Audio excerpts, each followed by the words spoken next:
For football in East Tennessee, it couldn't be better, and we're very happy to be on Mix 104.1 and CHS Live, and the Blue Raiders looking to stop the big bad Rebels from Maryville. Yeah, no doubt, Terry. I mean, again, it's a uphill task, but the thing that I've loved about this Cleveland team so far, Terry, is they've come to play every week. They've competed. They come out and again, it's a reflection of their coach. And the way he plays, that they're doing things the right way, and they're coming out and playing hard, and that's what they're going to do tonight. They know it's an uphill task, but they're showing up and they're coming out to play, and they're going to play hard for 4 quarters. And Coach Brown changing the culture here at Cleveland, and Greg making everybody accountable on the football team, and he expects you to do it the right way every time.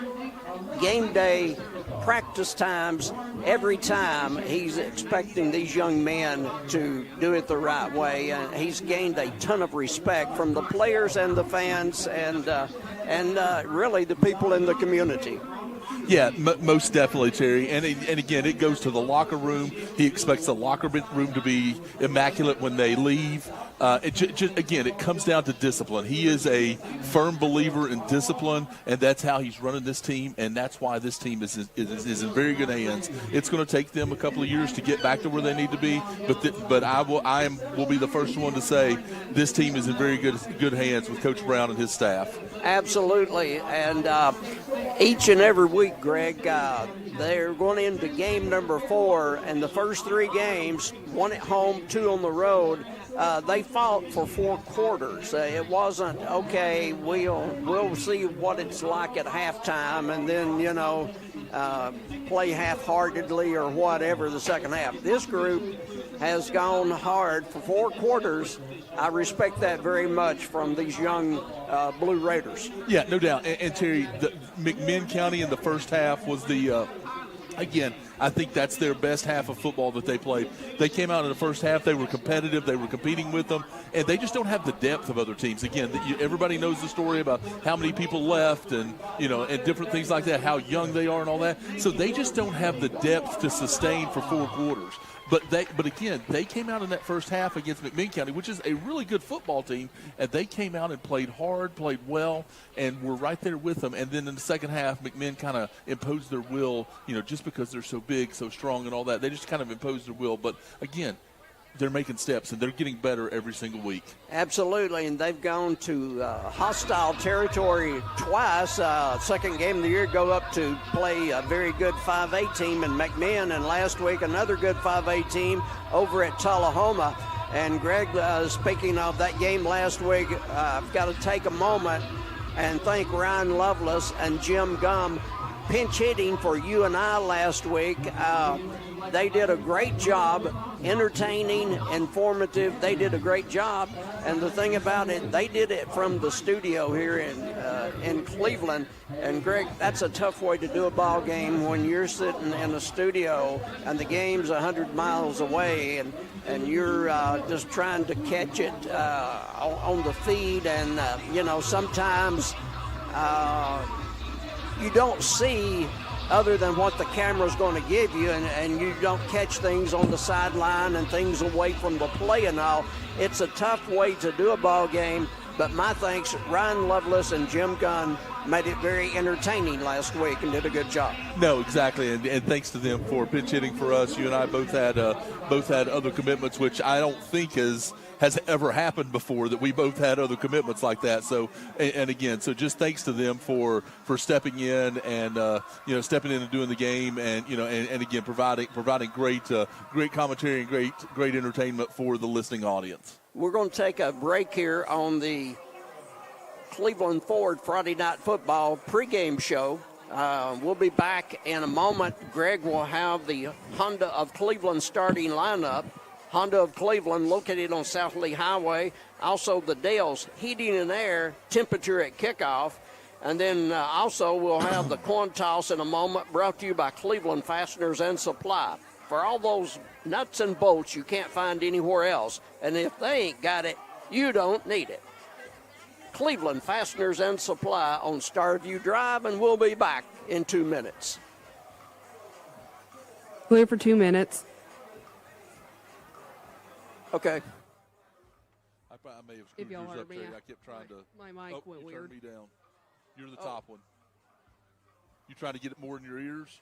No, he wants the volume turned down on his side every time we go to break. Yeah, that's just what's in our ears. Okay. So it's these. Oh, okay. Yeah. All right.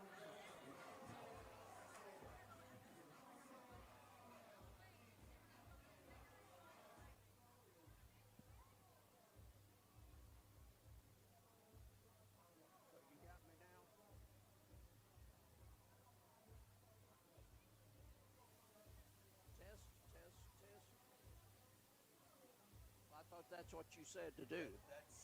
Well, I can't hear you in these when you got that turned down. We can't hear each other. Oh, okay. Yeah. I see.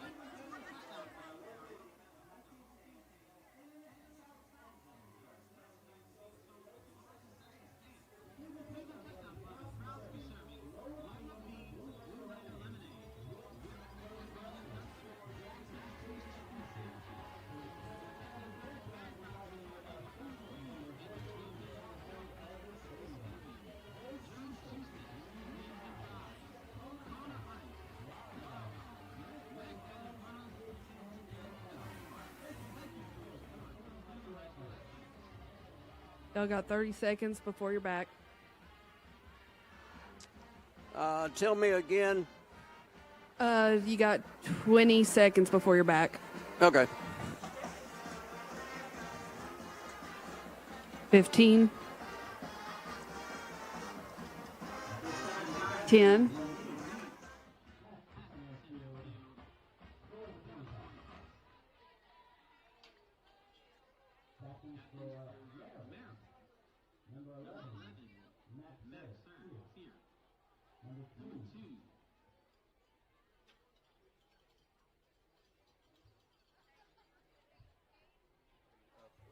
The Dale's Heating and Air at kickoff is.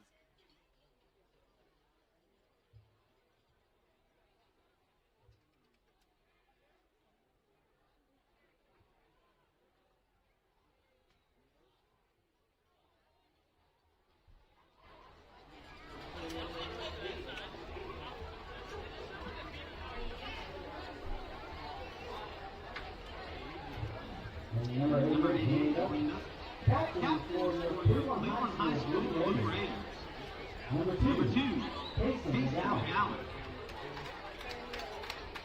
Number four, Emilio Green. Number seven, Victorious Edens. And number 14, Tyrese Westfield.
Coming out for the Rebels, Max Sear.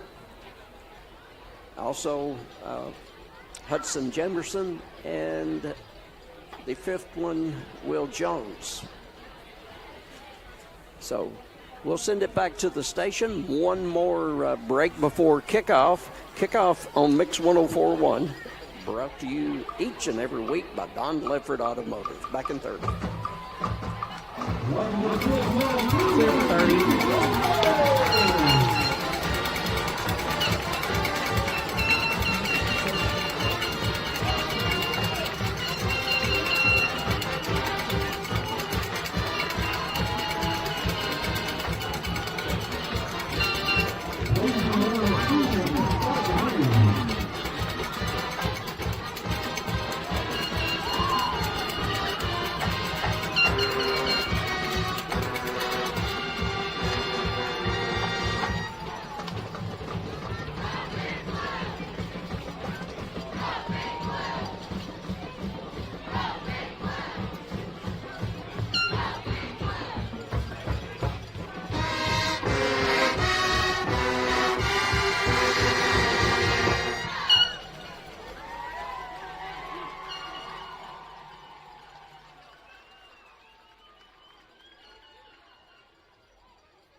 South end, of course, nearest Raider Drive, and the north end of the stadium, nearest M&M. People love coming to Raider Field, Greg, the visiting team, especially because you get those sweet aromas through the air from M&M. Yeah, most definitely. It's definitely a sweet aroma. They need to bring some of those M&Ms and those Twix bars up here to the press box and see if we can have some of those to eat. Good thinking. Hudson Jamerson, senior tight end, is a kicker. 6'3", 220, pretty good size. Yeah, he's not somebody, you're not, if you clear everybody else and he's the safety valve, he's not like some small guy that's going to be there to just kind of drag your feet down. He's probably going to come out and hit you. And their other tight end, Max Sear, senior, is 6'3", 240. So they're H-back / tight end guys, good size and tall and heavy. Yeah, I would guess you're going to see a lot tonight of wherever those guys go when they're at the H-back, wherever they go is where you're going to see the running back Cohen Babley following them closely. And here is Maryville's kickoff. It sails 5 yards deep in the end zone. Cleveland starts at their own 20 to start this football game tonight. Thank you for joining us. However you're hearing this game, either the regular Mix 104.1 signal, the Mix app, or CHS Live, thanks for listening. We'll be bringing you the football game on a beautiful Southeast Tennessee Friday afternoon. Cleveland breaks their huddle, comes to the line. Make that... I wanted to say Clay McGowan. It's hard to get it out of your mind sometimes, isn't it? It is. Cason McGowan resets Quentin Jones. 3-man front for the Rebels. McGowan awaiting the snap. And it's going to be right up the middle, a couple of yards before the stop. You got a penalty, delay a game. They got to delay a game right out of the chute. That's not the way you want to start. Well, and that is not the player's fault. I'm sitting here watching, and it's the coach waited late to make a last-minute change, and that's a problem you get sometimes. And now you start the game 1st and 15. So back to the 15. Westfield Green to the left. Quick pass going to be caught on the right side and a few yards, but not much. Maryville covers it very, very well. So it's Cleveland looking at 2nd and long. Westfield Green still wide left. For the Blue Raiders, Cole Hitson, the center. McGowan. Motion to the left side, resetting Jones again. McGowan running left, looking, squares the shoulders, fires. It's knocked down at the last second. Good D that time by the Rebels. They come up and knock the ball away as defenders coming from the right and left side for the Rebels to stop that play. Andrew Smith, a senior, knocks the ball away. Greg, to show you the difference between the two teams, Maryville has nobody that starts both ways. Cleveland has quite a few that start both ways. And Maryville's coaching staff is about 40. I mean in number. There's about 40 of them. And McGowan rolls to his left, pressured, and falls down when he tries to pivot back to the right. And so it's going to be fourth and very long for the Blue Raiders inside the 5-yard line. So fourth and long. Sloan Bolaños comes in to punt it away, senior punter, kickoff man for the Blue Raiders. Yeah, not the start that Cleveland was looking for. Now Bolaños needs to get off a good punt here, but Maryville's still going to be starting in Cleveland territory. Bolaños about 8 yards deep in the end zone. Here's the punt. And it's going to be taken in Cleveland's 36-yard line to the left side, down the sideline, 30, 20, cuts it back at the 10 and goes inside the 10 to near the 5. Cohen Babley, a senior, on the return. So first offensive series for the Rebels will start actually inside the red zone at the Cleveland 5-yard line. Yeah, that was a great return, and he got upfield quickly. Cut it down the left sideline, had lots of room, and so the return started inside the Cleveland 40, goes all the way to the 5. Yeah, Beaufort can definitely roll. Will Jones, junior quarterback, second-year starter. Resets the H-back. Here's a give. Right up the middle. It's going to be a touchdown from 5 yards out. Cohen Babley, senior, was the one that did the damage from 5 yards out, and quickly Maryville's on top. A Tennessee Valley Urology 5-yard touchdown run for Maryville. And the clock showing 10-19 here in the first quarter. And when you're the underdog, very tough way to start, Greg. Yeah, no doubt. That was, again, just right up the guts and almost untouched. Babley, who scored, is the holder. He gets it down. Kick in the air is going to be good. And the kick by Jamerson. And so quickly, with less than 2 minutes off the clock, it's going to be 7-0 Maryville. We'll take a 60-second break. Sports on Mix 104.1, supplied all season long by Wholesale Supply Group. Clear for 60. Thank you.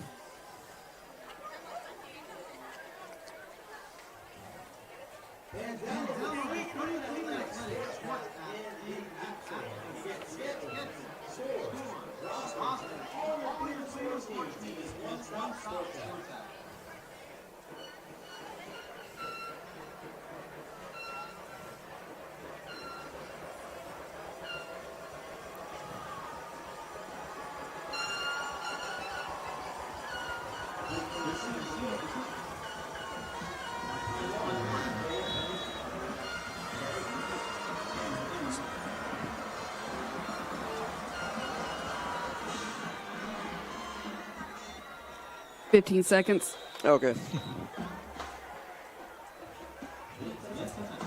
Oh, 10. You're back in 5, 4, 3, 2, 1. So Cleveland starts the second drive of the game, again at their own 20. First drive, a 3-and-out, had a penalty, delay, and negative yards also. So Cleveland completed a pass, but unable to get back the yardage they had lost via the penalty, and so starting all over again. And McGowan drops the ball, looking for help. He fumbles the ball as he's hit. It's going to be recovered in the end zone, and it's going to be Maryville up at 13-0 with less than 3 minutes gone. So bad play for the Blue Raiders. I mean, it was just a tough one from the get-go as the man that recovered the ball there, Greg. 99. Well, we have to go to the third page of their roster that only has like who knows how many people on it. As Mason Heltzel. So Mason comes up with the fumble. McGowan fumbled initially. They're trying to get some people, I think, moved out of the way, also getting the football back. So anyway, McGowan fumbled the ball initially and then picked it up and then got hit. And when he was hit, he lost the ball, and it's recovered. And TD for the Rebels, who quickly lead at 13-0. Babley gets it down, and the kick is up, and the kick is good by Jamerson. So quickly 14-0 in favor of the Rebels, and we'll be back in 60 seconds. Clear for 60.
Cut the route longer than it needed to be, or Miguel was expecting him a couple of yards back. So 2nd and 10. Green will be slotted inside Westfield on the left side. Good snap. Here's a give, and Eddings is not going to get more than the line of scrimmage. So his first carry of the game makes it 3rd and long for the Blue Raiders. So it's beginning to be a recurring theme in Cleveland's first 3 possessions. Yeah, Cleveland is 3 possessions, negative yardage, all 3. Coming into the game for Cleveland will be Jacoris Jennings, sophomore. This time trips to the right side. McGowan rolls that way, looks, has time, fires. It is going to be ruled a catch at the 35-yard line, and Cleveland has their first Cleveland Ford first down. So something positive for the Blue Raiders on 3rd down. Ball was right on the money. He found an opening, and right there in front of the Rebel bench. Move the chains. Cleveland gets a new set of downs. Yeah, it's a nice throw and catch right there by McGowan to Emilio Green. So big first down for Cleveland there. Emilio, one of 9 seniors on this football team. Here is Green going wide left and losing a few yards on the play. That one was strung out a long ways, and he could never get any yardage upfield. And the Maryville fans across the way now in the shade, Greg. I'm sure they're happy about that. I'm certain they're happy about that. And second down, long. Yeah, now that the sun's going down, this is it's really nice. Not too hot right now, so it's a great night for football.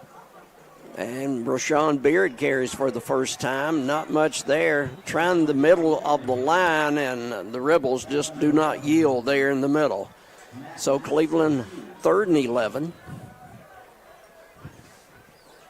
As it's going to be Babley, who also was in as a defensive player, goes out. And Cleveland has a lineman to limp off the field. So we'll see about that. Check on it. 3rd and 11, Cleveland. Third series for them here in the first quarter. McGowan wanting to roll is going to be hit as he threw the ball. It's going to be incomplete. And good coverage over there. Even if it had been a completion, they still would have lost yardage. So, Greg, again, this...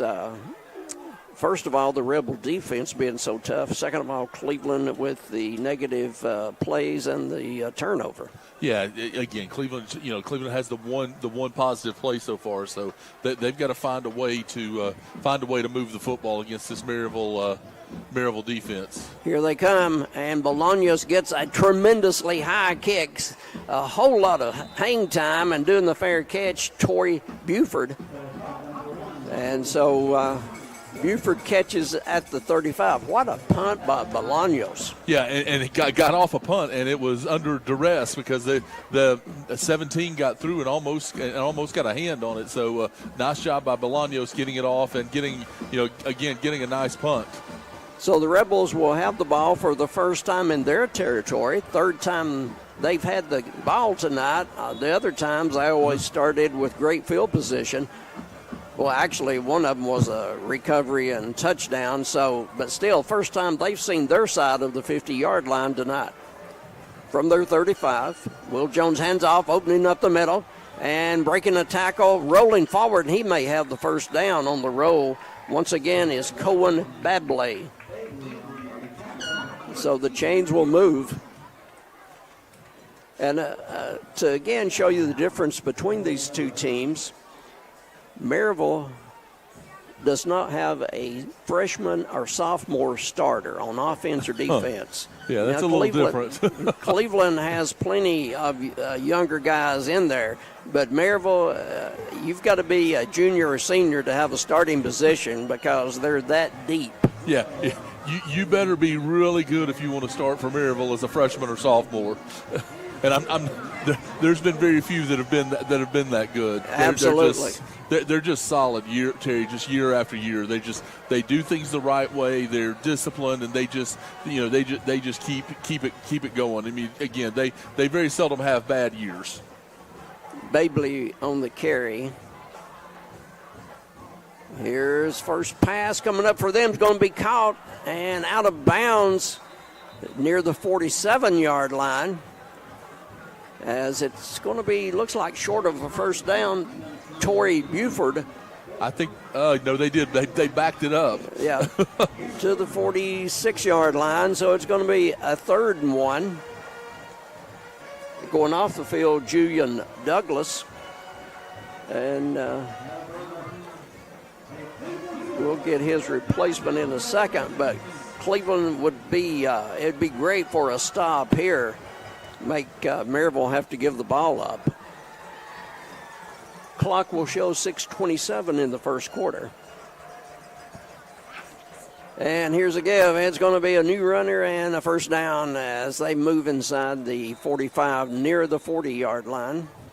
depending on the stop. Oh, it's Babley again. It wasn't that's a new Babley. runner. Same old one. Yeah, that was Babley again on the Terry just lowered his head to ensure he got the first down and was able to get 5 yards on that. So he's 4 carries, 23 yards, and a touchdown so far.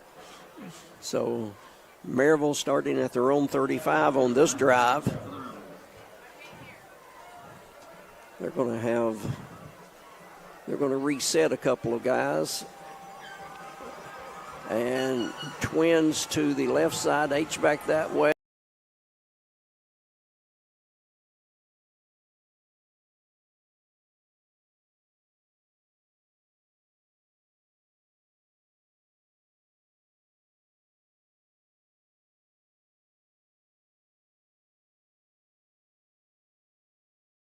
A single receiver to the right. Jones will look, has a long time going deep, one-on-one coverage. Intercepted by Tyrese Westfield. He should have stayed in the end zone. Tyrese decided to run out of the end zone, and he's tackled just over the 5-yard line. One-on-one coverage, and Tyrese Westfield comes up with the game's first turnover for the Rebels. Cleveland turned it over on a fumble, and now the Rebels turn it over on the deep ball. So give the ball back to Cleveland. They'll start at their 6. One thing we see there, Terry, is, again, Jones is a really good quarterback, but Jones doesn't have a great arm. So I think Cleveland's going to be able to come up and pressure them on the line of scrimmage and make them throw it deep. Might be better to see them trying to throw than running the ball because they've been very successful on the run. Yeah, on CHS Live, you see the replay there. Westfield does a really good job of getting in front of the receiver and getting position to take the interception there. McGowan gives, and they try the middle, but still not much there. Yeah, it was Beard on a counter right there, and don't think he got to the line of scrimmage. Thanks for joining us. Regular Mix 104.1 signal, the My Mix 104.1 app, RCHS Live. Thank you for whichever way you're listening or watching also this program. So McGowan stands at his own end zone, 2nd and 11. In his own end zone, got to get rid of it, puts it up, nobody there. That's going to be a safety. Yeah. Well, not a safety. Yeah, he was in the end zone. Oh. Okay. Are they not going to call a penalty there? I mean, there was nobody within 15 yards. I thought it would be. Okay, I see it over here now. Yeah, It should be grounding on it. Yeah, it's intentional grounding, but he was in the end zone, so that's going to be a safety. Officials. Here comes the man with the white cap to tell us. Yeah, it is a safety, like Greg said. Yeah, he was in the end zone, so it's going to be a safety. So pushes the score to 16-0 with 4:24 to go in the first quarter, and we'll take a 60-second break and be back. Sports on Mix 104.1, supplied all season long by Wholesale Supply Group, open to the public. Clear for 60. You said we're going into the second quarter already? No, first quarter. Gotcha.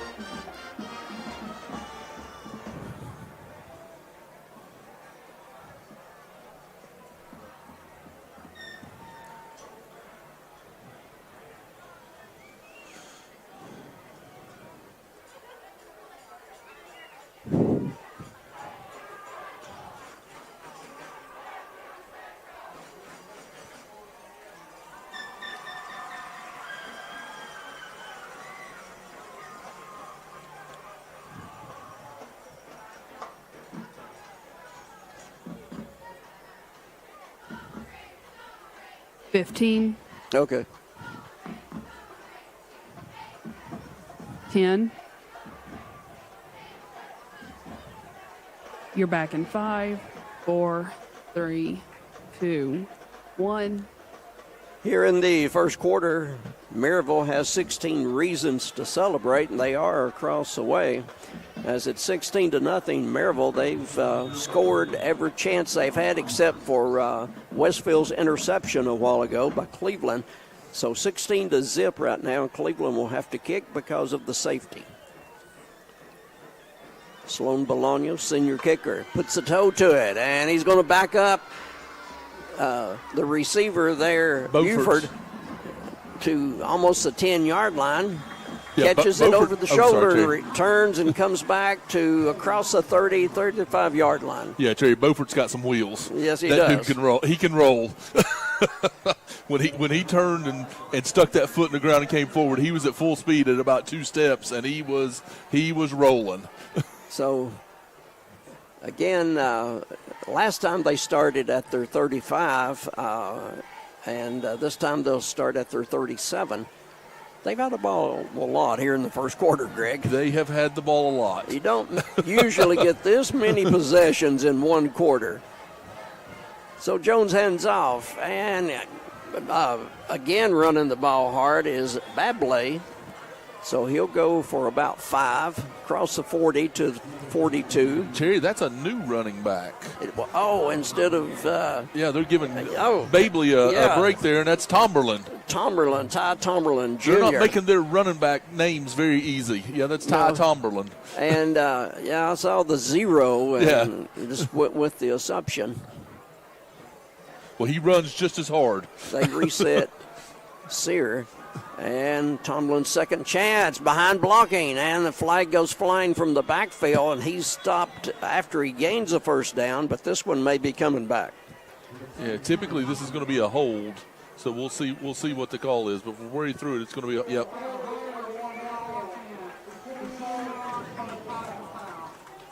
So back the Rebels up.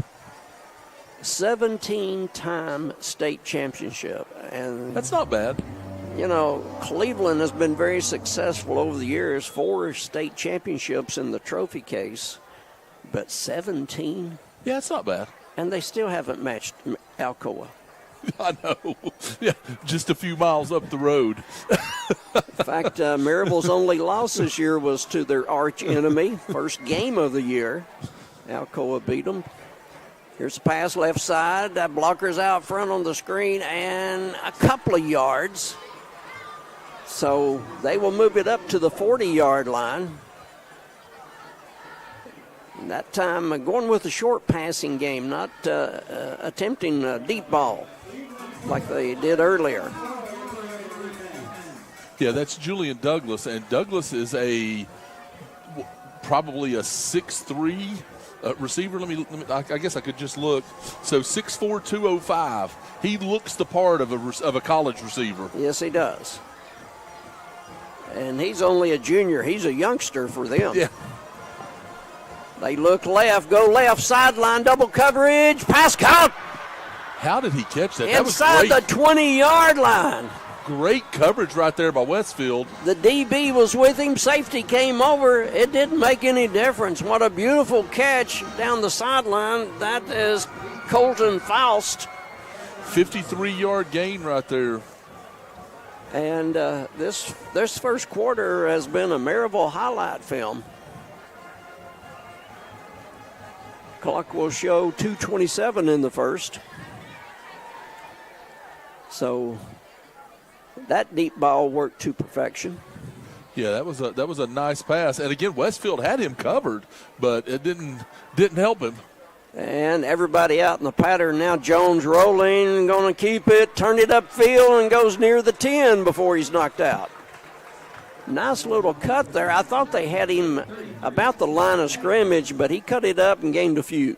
Yeah, well, I think Cleveland, Terry, thought he was going out of bounds right there, and they kind of were just going to let him go. And then he planted the foot and cut up field and surprised Cleveland a little bit there. Yeah. Smart play, gained him about 5.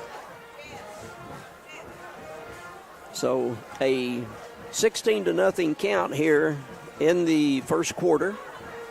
Just over 2 minutes to go. And they reset 3. Power right side of the formation, and here they go that way. And it's going to be a halfback pass. Touchdown. Nobody close for Cleveland on the trick play. And that was Beaufort. And throwing the touchdown pass. And on the receiving end, Actually, a guy that I didn't have. Foul. No, that's Faust. That's number Faust, 6. the 6. Yeah. He looks like number 8 because Yeah. his jersey is squeezed together. It's Faust, but you can't tell it. Yeah.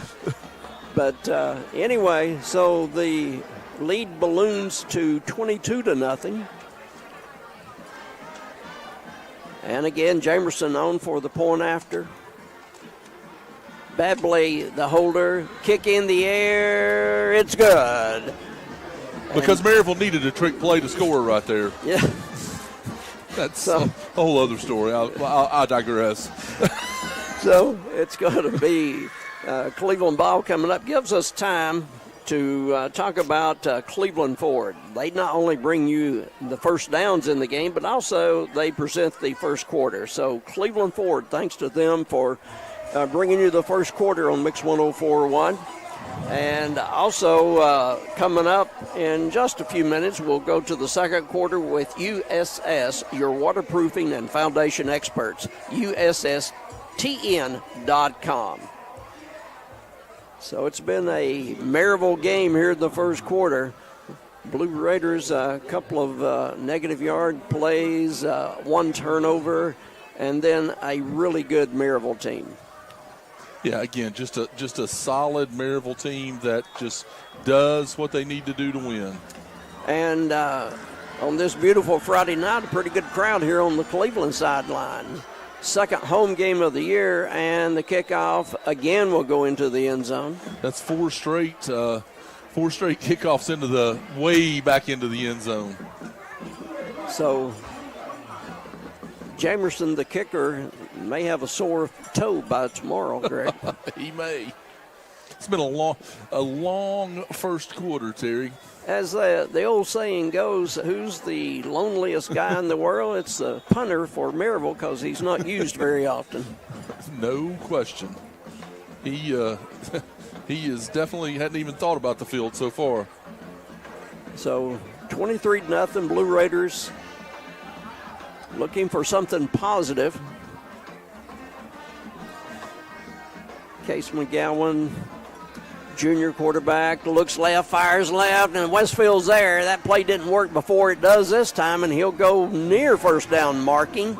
A little bit short. Last time, receiver and the pass weren't in the same closeness, but that time was right on the money. So McGowan completes that one to Kyrese Westfield. Twins opens the wide side of the field. And again, a reset. That put Cleveland in positive yardage for the game. All right, good deal. And here's Beard getting the first down and more, pushing the way to the 35. Good play by Beard. And the Cleveland Ford first down here in the first quarter. That's brought to you by Cleveland Ford. Nice start again. Nice start to the drive right there. Now let's see if they can build on that and get a drive going here, Terry. Down near the 120 mark of the first quarter. Still a three-man line for the Rebels.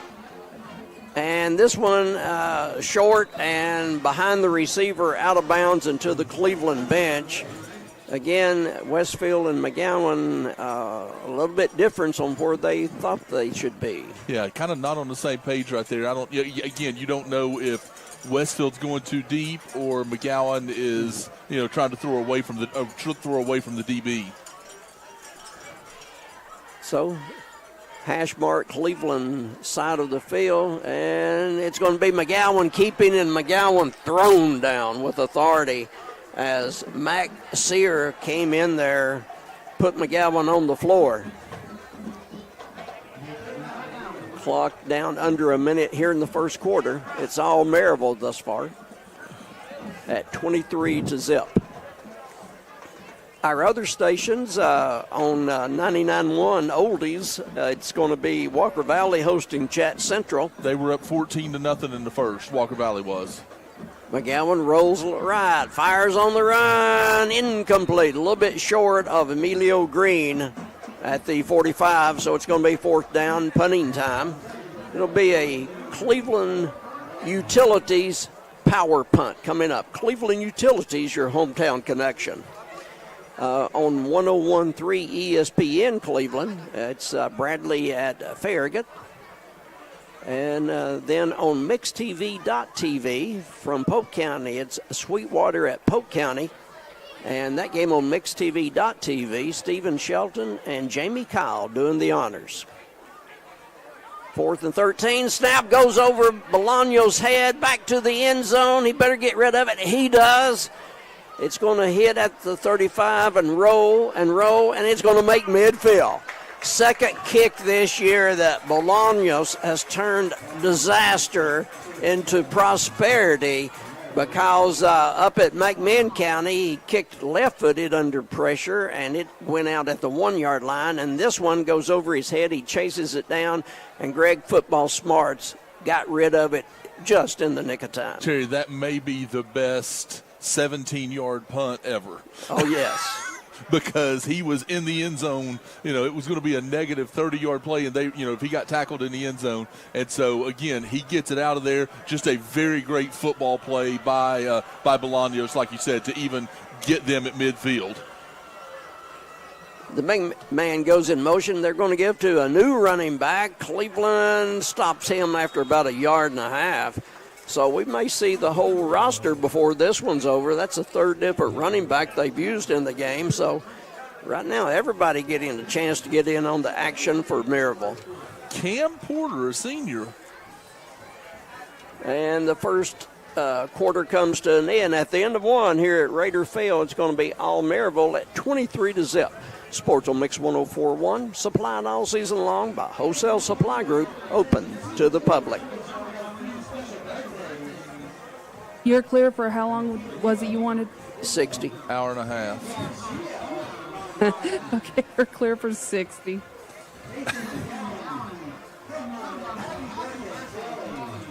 Was that asking too much?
A load to bring down. Yeah, 6'4", 200, and he looks the part. Doesn't look like much fat on that body, Greg. No. Pure muscle.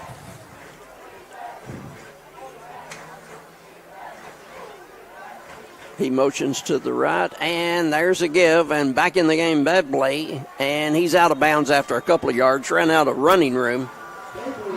Cohen Babley, I'll get that right in a second.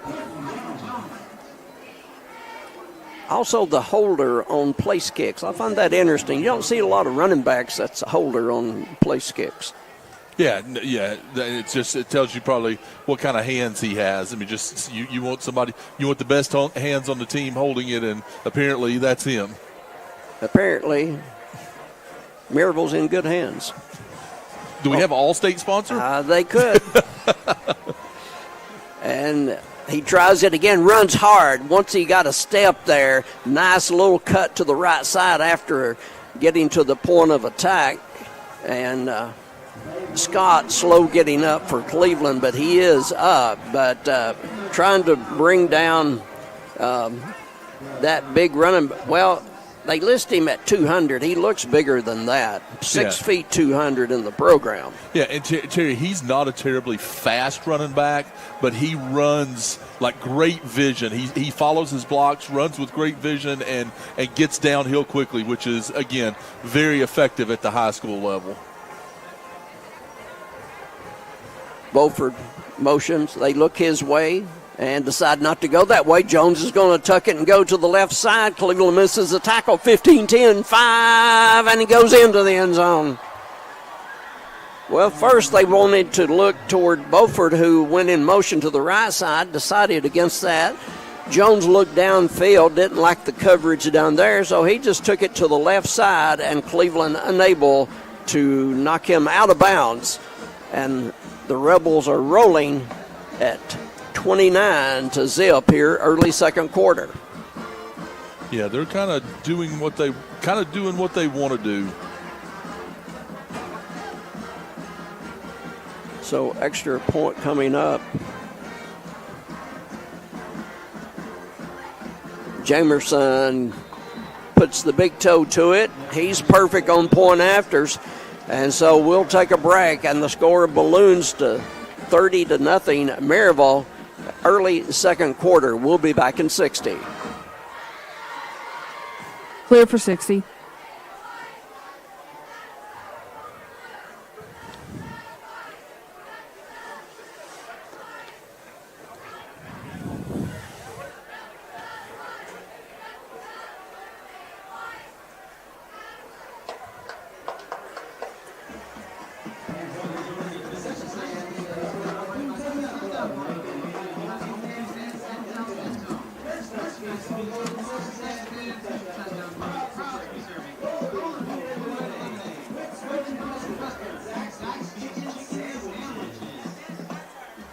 $15.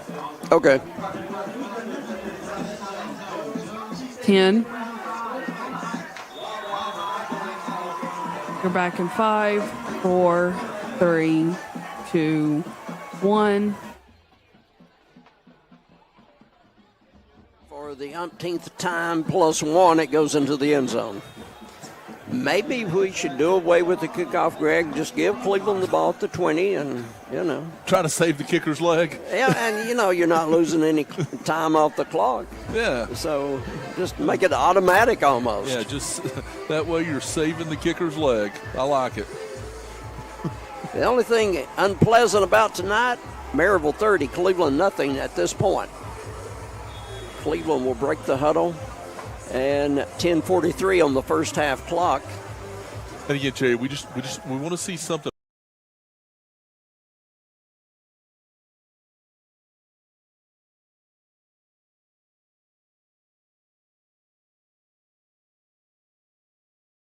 Positive out of Cleveland right here. We want to see them step up and again put together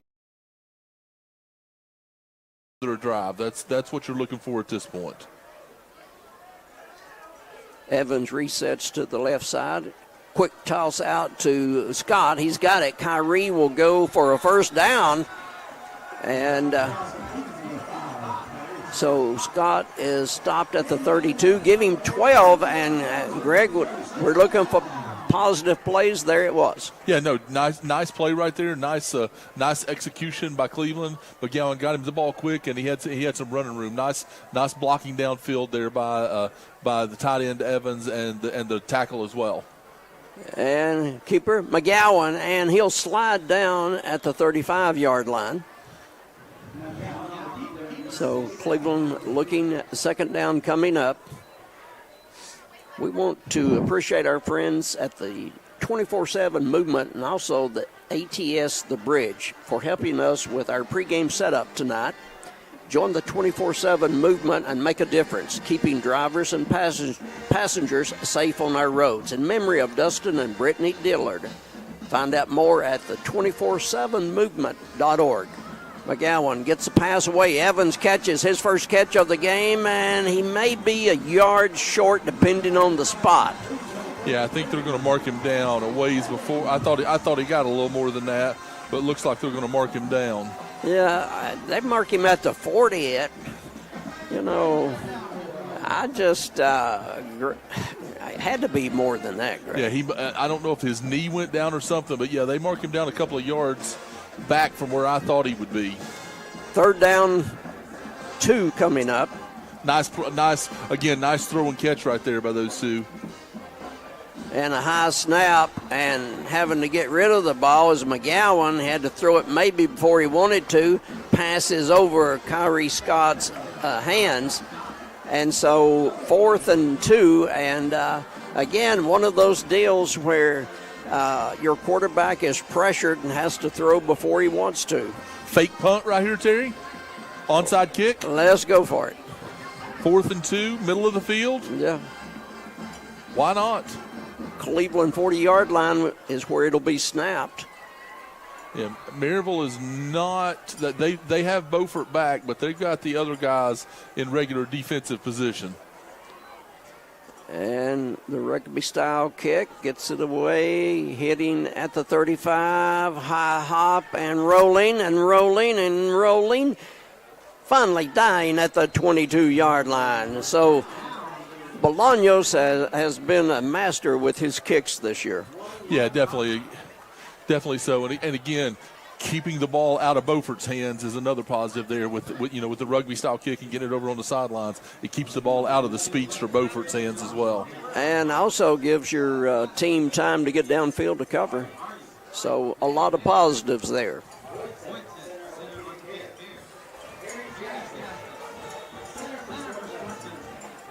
So Will Jones with a 30-0 lead here in the second quarter. Clock shows 8:47. Looks, fires, Beaufort has it, makes a one-man miss, goes through another and across the 30 to about the 32-yard line. They're talking about making something out of nothing, Greg. If he had just caught the ball and not made his moves, Cleveland would have been much better off. Yeah, he's that young man is quick as well as fast. So, I mean, he had 2 or 3 guys over here on him, almost like had him in a phone booth, and he still was able to get yardage and not get tackled. Superman. 2nd and short. Jones wants more. Going deep. Middle of the field. Receiver is there. Incomplete. Green on defense for Cleveland. No flags. And so on 2nd and short, they go for the home run, and Beaufort could not bring that one down. Yeah, it was a little bit short, and it enabled Green time to get there and make a great play on the football. And I said, Green, that's really Miha. No, that was Green. That was number 4. Yeah, it was Emilio. It was number 4. It was Emilio Green covering him down the middle of the field. Miha was there, but he was on the side. Green is the one that actually had him covered. So 3rd and short. Cleveland needs a stop, but not this time. To the 50. Still running and pushing and shoving and mowing people out of his way. What a run. I mean, this kid is showing out. Cam Porter. Again. Porter. We hadn't heard of him until tonight, but what a run by Cam Porter. I mean, again, he's got good wheels as well. He got upfield, lowered his head, planted that foot, and got upfield quickly as well. Great speed from Porter. Also, Porter was a senior, right? Yeah, and about the 4th runner they've used tonight. Yeah. And everybody's effective. And try somebody else. It's going to be a first down. It's going to be more. And down inside the 35-yard line. Tomberlin again. So a bevy of strong running backs. And you don't expect – I mean, that's what you expect from a Maryville football team. Tomberlin limps off, so Babley back in for Maryville. New set of downs in Cleveland territory. Fake and pass. Beaufort has it. Beaufort being chased. Didn't go down, and finally out of bounds. These Rebels do not go down with anything less than a full tackle. You've got to hit them hard. They're not going to go down unless you are a force. But they're going to be called back for holding. Second time they've had holding called on them tonight. So put them back. When they stop walking, it's back to the 29-yard line of Cleveland. What just happened? They just wait a minute. They just went forwards, and not backwards. I don't know, Greg. I guess it was during the run, and so it was at the end of the run, and they took it from the end of the run. I'm not sure really what they did there. I know what they're about to do. They're about to snap the football. They've got Douglas and they've got Beaufort, and instead they run up the middle, and it's going to be down inside the 20 and near the 15-yard line before Cleveland can bring down Babley. But I thought they would go with Douglas and Beaufort over there on the right side, one behind the other, which is pick your poison type deal. Yeah. Jamerson goes out.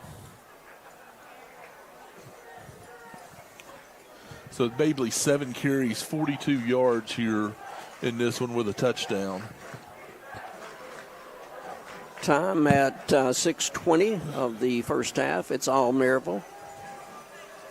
Cleveland readjust on a man out in motion. Jones has time, goes over the middle, incomplete. And so one of the few incompletes tonight. Yeah, he's 6 of 9, 109 yards, and then Beaufort 1 of 1. Oh, yeah. I forgot about his. Don't forget about the trick play. The trick play.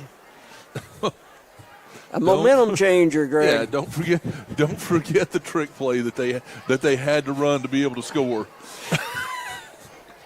I love your spin on it, Greg.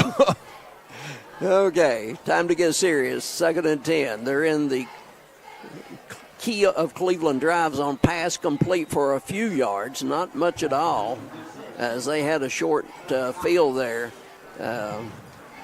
So a couple of yards on the pickup, not a whole lot. But Kia of Cleveland drive zone, anytime a team is within the 20-yard line, it's the Kia of Cleveland drive zone. Kia of Cleveland on South Lee. Would be really nice to get a stop here, Terry. Yeah, Faust was the receiver there. Everybody set now for Maryville. And the give. Blocker in front. 10, 5, running over people, and finally being forced out of bounds short of the goal line. Cohen Babley. And he's punishing people when he runs. I was going to say that's a very powerful 200 pounds. Yeah, running off. So I was just noticing their left tackle, number 55, 6'6", 290. I noticed he doesn't get down in the three-point stance. Well, when you're that big, you don't have to, Terry. That's right. Brody Smith, the senior, again, 6'6", 290, and he is a load, and Babley just followed him. And power to his side, but a fake, and Jones rolls open field, but he'll toss instead. Is it caught? It is caught. Far end of the end zone. Jones might have been able to run it in, but he put it in the air, and it's a touchdown again for the Rebs. Yeah, that's Sear. He kind of the do-all running back, or the do-all halfback. He plays defense, so they wanted to get him a touch there, get him a touchdown, and they did. So at the back of the end zone, just before he would have been out of bounds. Jamerson hasn't missed yet, and it's still 100%. The score here at Cleveland, it's going to be the Rebels up 37-0 with 5:43 to go in the first half. We'll be back in 60. Clear for 60. Thank you.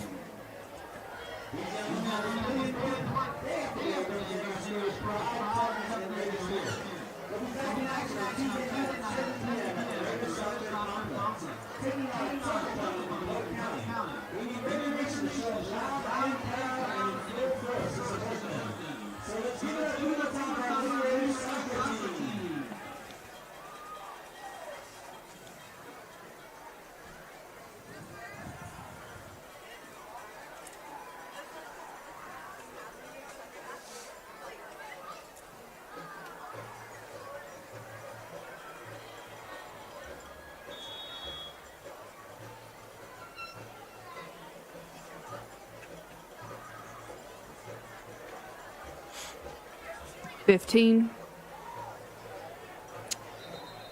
Okay.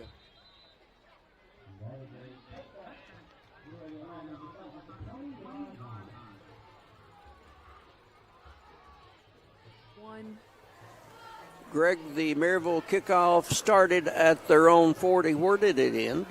I wasn't paying attention, Terry, but I'm going to guess it went into the end zone. Barely cleared by 8 yards. Yeah. Walker Valley up 35-0 on Chattanooga Central, so they've got that one well in hand. Ulo not playing tonight. I think probably if it was a different game, he probably would have played, but he's a little bit injured, so they're trying to get him healthy. And not a region game for the Mustangs tonight of Coach Drew Akins. And Cleveland, a couple of yards up the middle with 5:40 to go here in the first half, trailing the Rebs 37-0. Just looking for things positive. It has been, as you can assume, it's been all Rebels in this one thus far.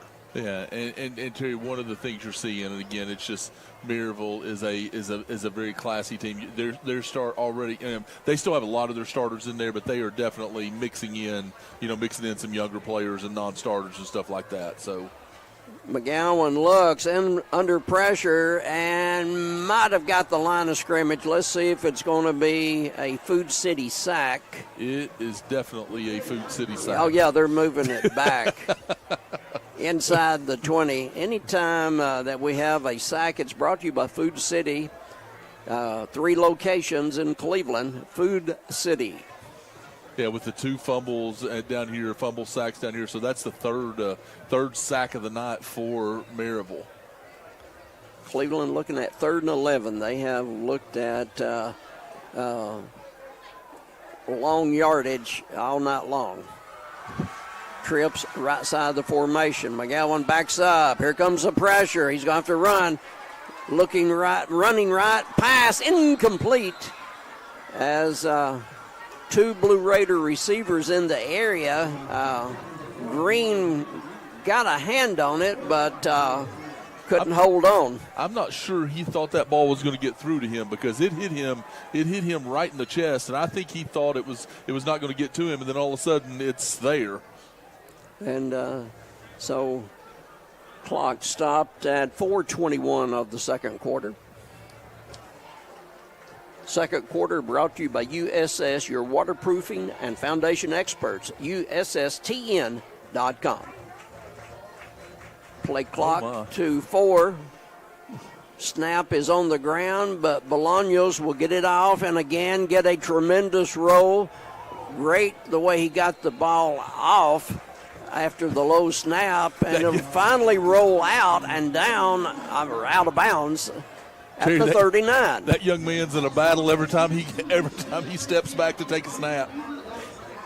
So, yeah, he's trying to catch a ball and get a punt off, and has done a heck of a job with it too. I mean, he had one easy punt where he wasn't rushed and did the rugby kick and got a great roll. But otherwise, he's been looking at Rebels surrounding him.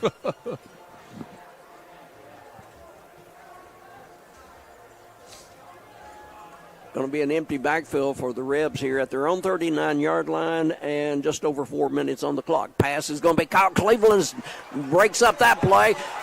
The receiver fumbles. Cleveland picks it up, and it's going to be a touchdown. But are they going to say it was an incomplete? It has to be. Yeah, it has to be incomplete. He never had control of the ball there. Great play by Cleveland, and he just hit him a second too soon, and so he didn't have the ball long enough. But great play right there by I couldn't tell if it was Miha or Green that hit it. Miha is the one that took it to the house. So it was Green caused it, and then Miha took it to the house, but they call it incomplete.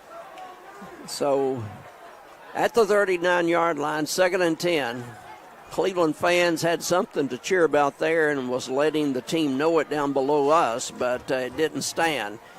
And unfortunately, here goes Babley again. He didn't get much yardage, but, when 200 pounds of muscle keep keeps on hitting you and running over you, it gets tiresome after a while, Greg. It does, Terry. That it does. I mean, and again, you've got this big Maryville offensive line. You know, historically, Maryville's offensive line is not that big. I mean, you know, they're decent size, but they're never big. This is probably one of the bigger, you know, when you talk about size and pounds, this is probably one of the bigger Maryville lines we've seen in a few years. No doubt.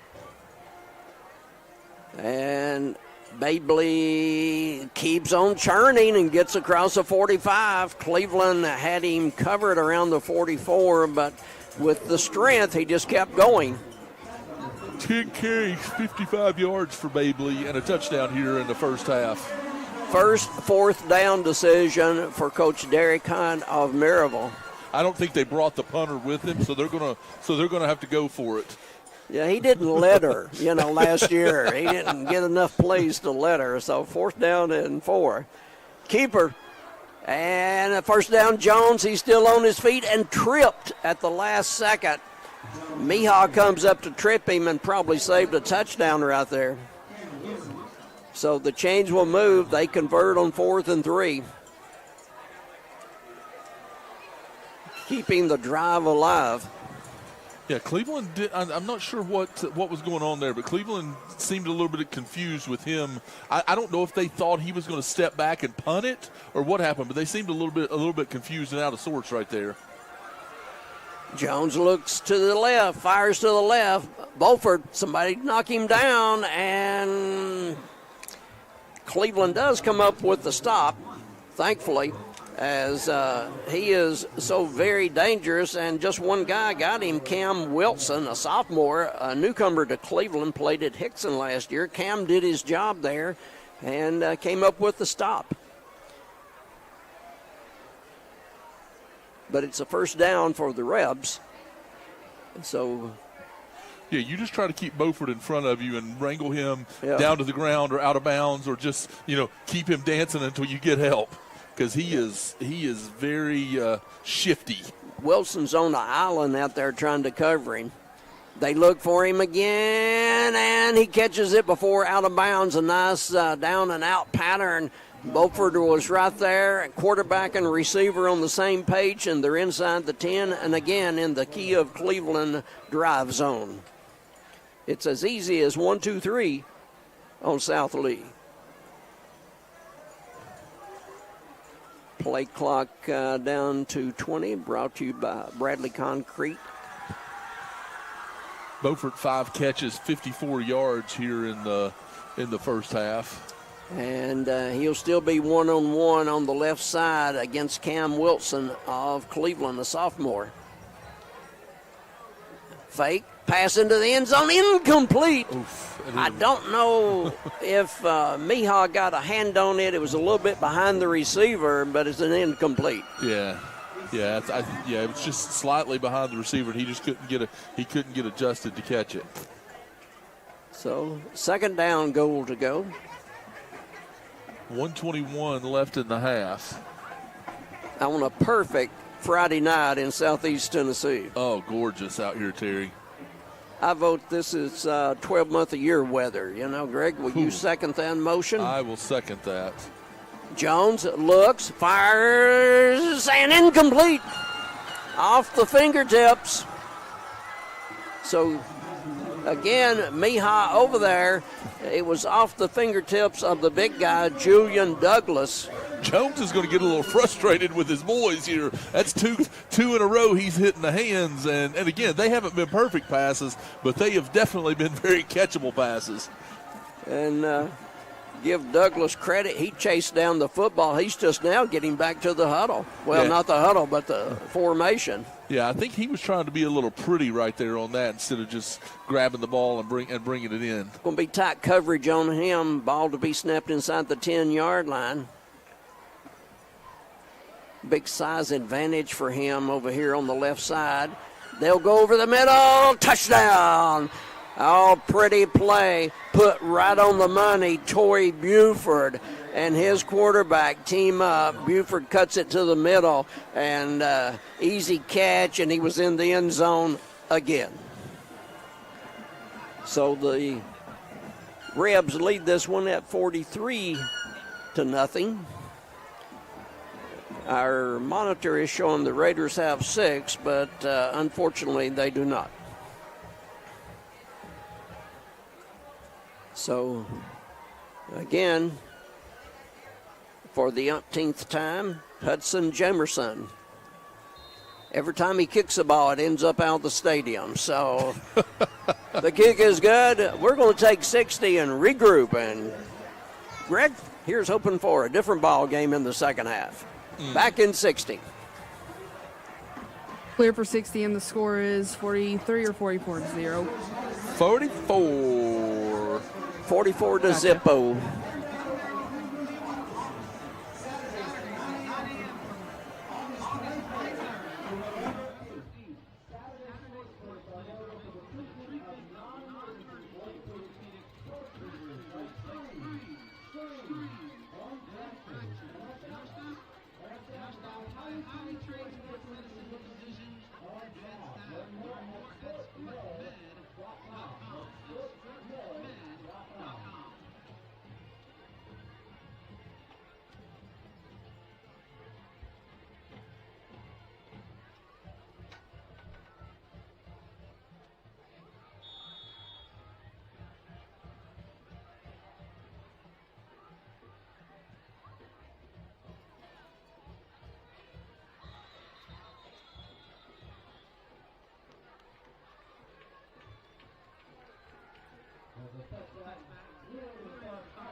That's why. Sorry, I was being quiet there. I was trying to count it. I knew you were counting, and so, we'll see. No, sorry, 7th. That was his 7th. I miscounted. Well, yeah, right. His 7th kickoff into the end zone. But that one barely made it to the end zone. He's getting tired, Terry. Yeah. He's getting tired. We may see the second string kicker in the second half. We may. Late in the first half, Maryville at 44, Cleveland looking for their first. Pass caught, about a 5-yard pickup for the Blue Raiders as Cleveland trying to get something positive and sustained going. As on the receiving end was Emilio Green. He's a slot receiver right side this time.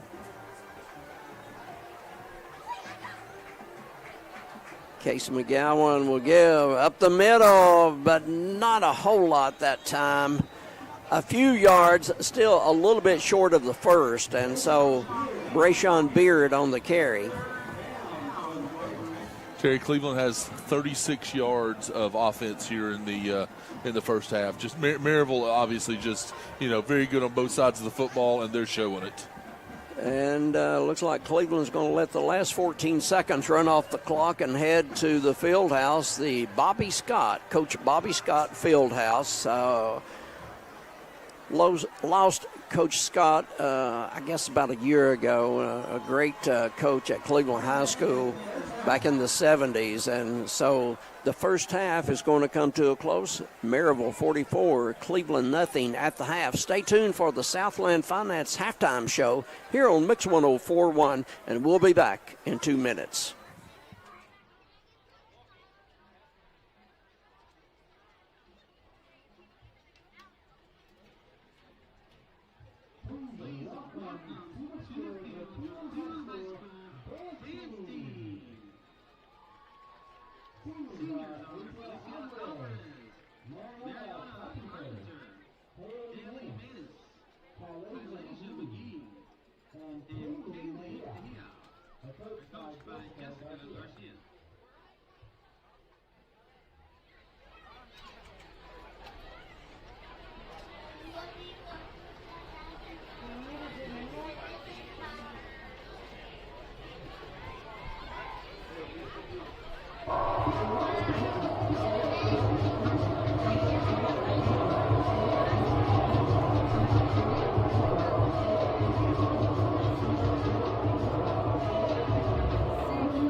Thank you, dance team.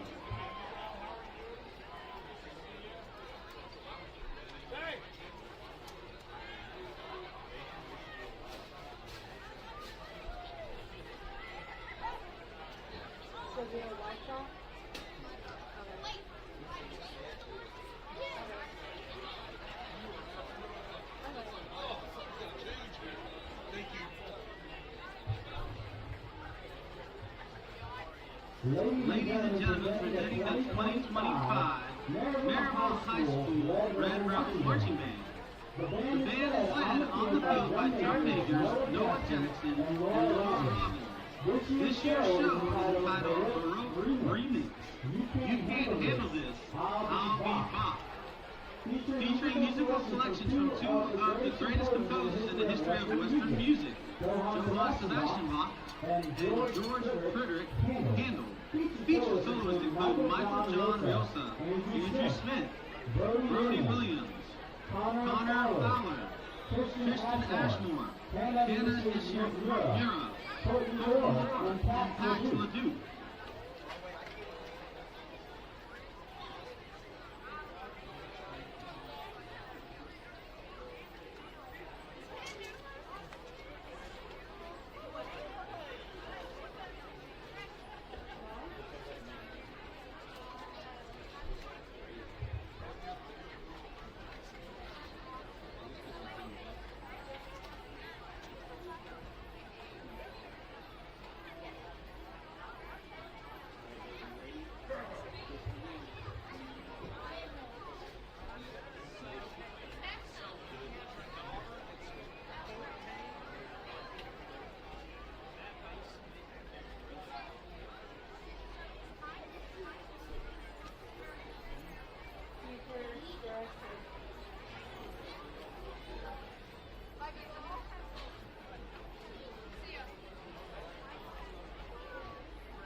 Ladies and gentlemen, one more time, please put your hands together for the Maryville High School marching band.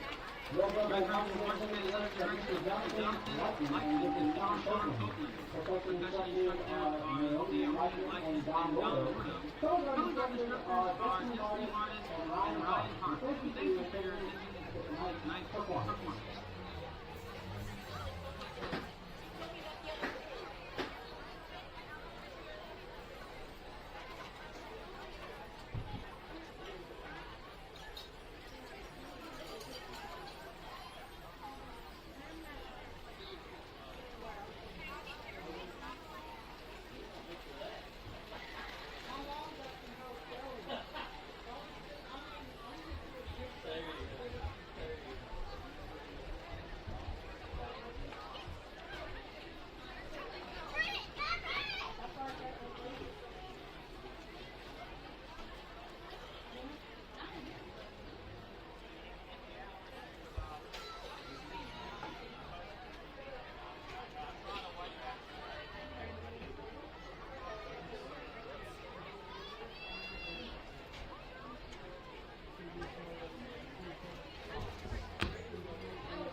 Don't touch the mic. Leave it like this, like that, and we can hear you. All right. Please welcome to the football field, the marching band. Tonight, the band will perform the first half of the 2025 competition show entitled Season, musical selection in the summertime. Schools out for summer. Soak up the sun. Cool summer. September. Thrillers. Vicious Halloween. California Dream. Donation, Magic Trio, Housing the Model, and Annabelle Alcott and the Cleveland High School Marching Band.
$50 includes a t-shirt, snacks, drinks, and popcorn. For more information, please contact Megan Turner at mturner@clevelandschool.org.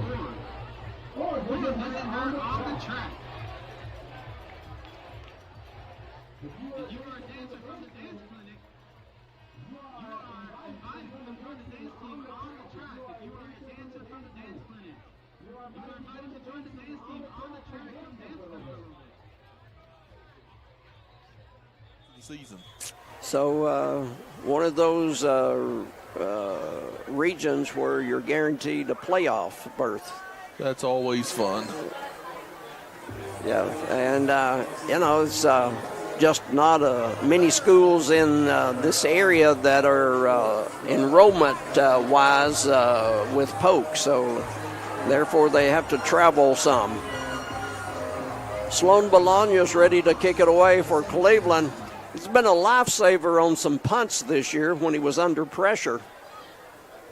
So he will boot it away, and Maryville to receive, and hopefully Cleveland can somehow stop them, turn them over, and get good field position for a change.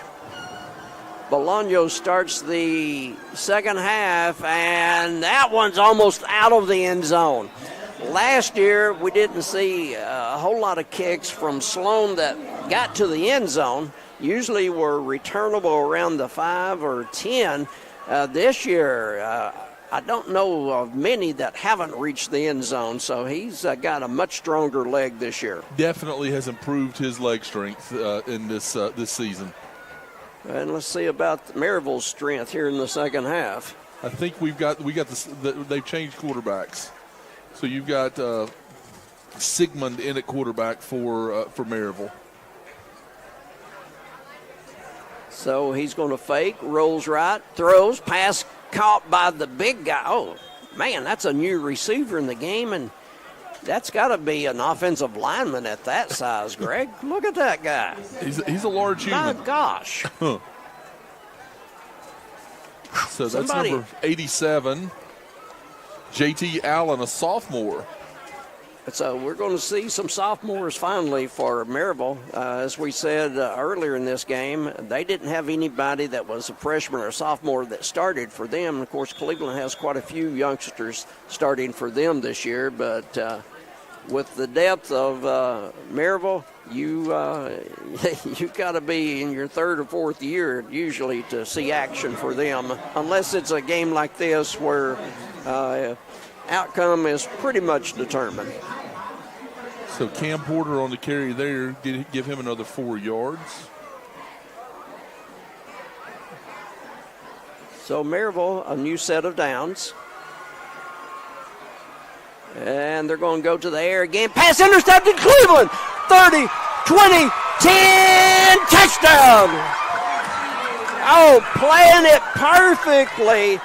Cleveland's one and only Emilio Green, and Cleveland has their first score tonight.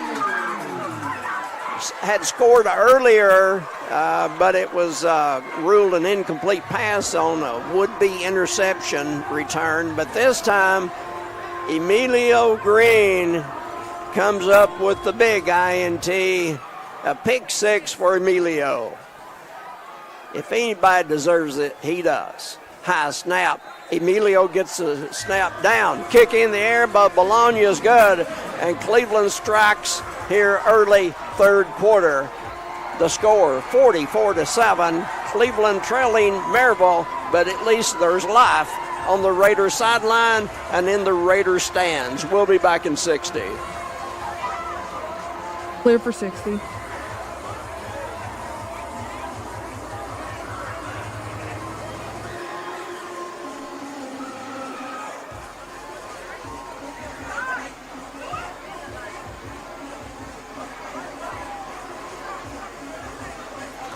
Don't call it a comeback.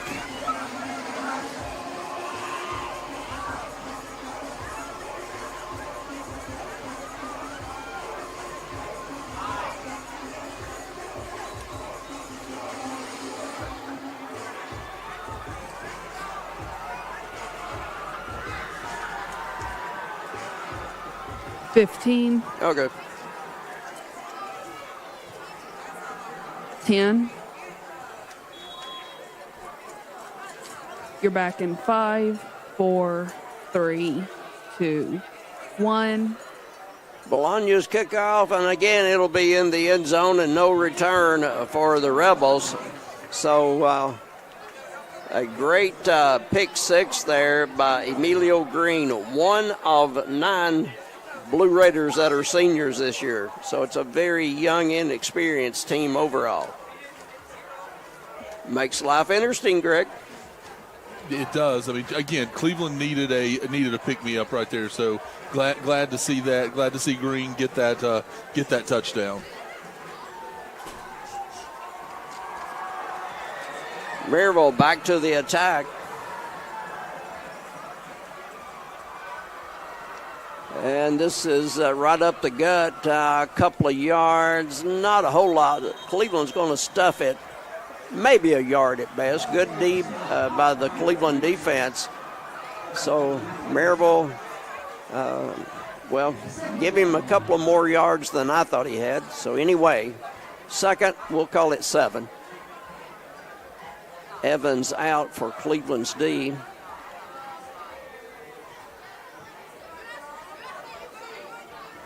Early third quarter, Cleveland just had a pick 6 from Emilio Green.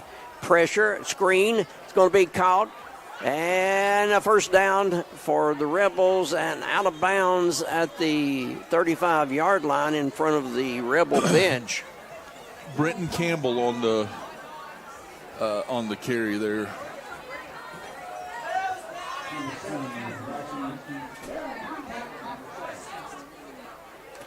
I'm sorry, on the reception. He had the carry and the reception. Yeah.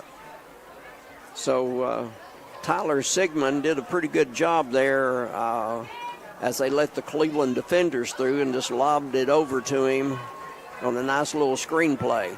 Here's a give, and Cleveland will stuff it after about 3 yards. Looked to be Brenton Campbell again. Yeah, it was. A junior. And Tyler Sigmund, the sophomore quarterback, listed at 6'5", Greg, so he's going to see over most defenders. I thought he was like 7'1". He's definitely a big, tall drink of water. So apparently, once Will Jones graduates, he's only a junior this year, so Sigmund may have to wait another season before he'll be the starter. Speculation. And Campbell's going to carry again and going to be about a yard short. All of these running backs are impressive. Even the second, third stringers for the Maryville team, they used about 4 carrying the ball in the first half. Every one of them very effective. Yeah, sometimes when your offensive line averages about 290, it definitely helps make you look good. You can pad the stats with that. Yeah, and again, you look at this big left tackle over here. The second string left tackle over here, number 75, Robbie Latusma. Yeah. He's listed at 6'5", 240. I believe he weighs more than 240. Good snap, give, and a first down to midfield. And once again, Campbell will carry the ball. So a steady diet of Campbell. Now, this is more size I'd like to see, Greg. Campbell at 5'8", 155. See, I can identify more with people like that. The 6'7", 300s, no, I don't have much in common with. Right. But another running back in, Hayes Davis, just is resting Campbell now, so Davis in the game. And Davis, he should have had the ball, but he didn't. He got tackled. He's still down, but carrying the ball was Sigmund. A little bit of mix-up there. If that was RPO, Sigmund kind of delayed his decision for about 3 seconds until the back was hit, and then he decided to run. Give him credit; it's a first down. Yeah, he literally pulled the ball. He did. After, I think he was already hit then he pulled the ball. It was pretty funny. That little back's going to say, big boy, make your mind up a little bit quicker next time. Sigmund can't find anybody. Rolling, looking, going to tuck and go, and gets hammered by Cleveland. Loss of a couple of yards. So a good play by Cleveland's D.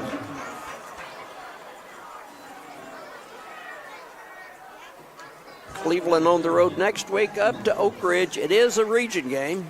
We haven't seen the Oak Ridgers since, I believe, the 2014 season. Wow. They ended Cleveland's season, Coach Ron Crawford's last game at Cleveland High School. The quarterfinals and the playoffs, and it was cold. Greg, I wish you'd been there that night because, I mean, I think it was wind temperature below freezing when the game started. It was tremendously cold. Pass is incomplete. The receiver jumbled it for a second, and Cleveland's cornerback came over and pushed him, and so it's an incomplete pass intended for Hudson Jamerson, their kicker. So give the Blue Raiders credit on that. A 3-11 coming up for the Rebels as the official spots the ball backwards. Gives us really another yard from where it was on the field. Yeah, that was the freshman Isbell Jai Isbell with a nice play right there, but he probably needs to hold off on the celebration a little bit. Snap, pass, caught right side, and close to a first down, maybe a couple of yards short. They'll go for it on fourth down in Cleveland territory. So the official's going to say it's down at the 29. They need a couple of more yards for the first. So, fourth down, Rebels going for it. Sigmund at 6'5", second-string quarterback, sophomore. Trying to draw Cleveland off with a hard snap count. Blue Raiders disciplined and do not jump. Motion back toward the quarterback. And the give. And the only back there is probably close to the first. He is. So move the chains, another first down for they call them in some places the Red Rebels of Maryville. I kind of prefer just Rebels. That's what I'd call them. It's just the Rebels. Yeah. So that was Hayes Davis getting his first carry for the first down. So new set of downs from the Cleveland 26. Good snap. Sigmund rolling, looking, pass incomplete. He backed up about 15 yards and receiver was covered. He just kind of threw that one into the ground. Clock stopped with clock not stopped. We've got a running clock, 1:50 and counting down. Yeah, this is going to go quick, Terry. Yeah, Rebels 44, Cleveland 7 here in the third quarter. Cleveland's Emilio Green intercepted a pass a while ago and returned it for a touchdown. Intercepted the pass against Sigmund, who's in there now calling the shots. Right, left side, open, cut back, and nice carry that time again. Those backs have great field eyesight, and a nice little cut back there gets a few more yards. Yeah, that was Cam Porter back in the game, I believe. New big tackle. Looks like he's bigger than the one that just went out. They've got some mountain people in there, Greg. I'm telling you. Yeah, this is the biggest. Yeah, this is the biggest Oak Ridge team I've seen in a while on the offensive line. Big boy football. Fake, rolling right. Sigmund fires. Is it going to be ruled a catch? Right at the 10-yard line.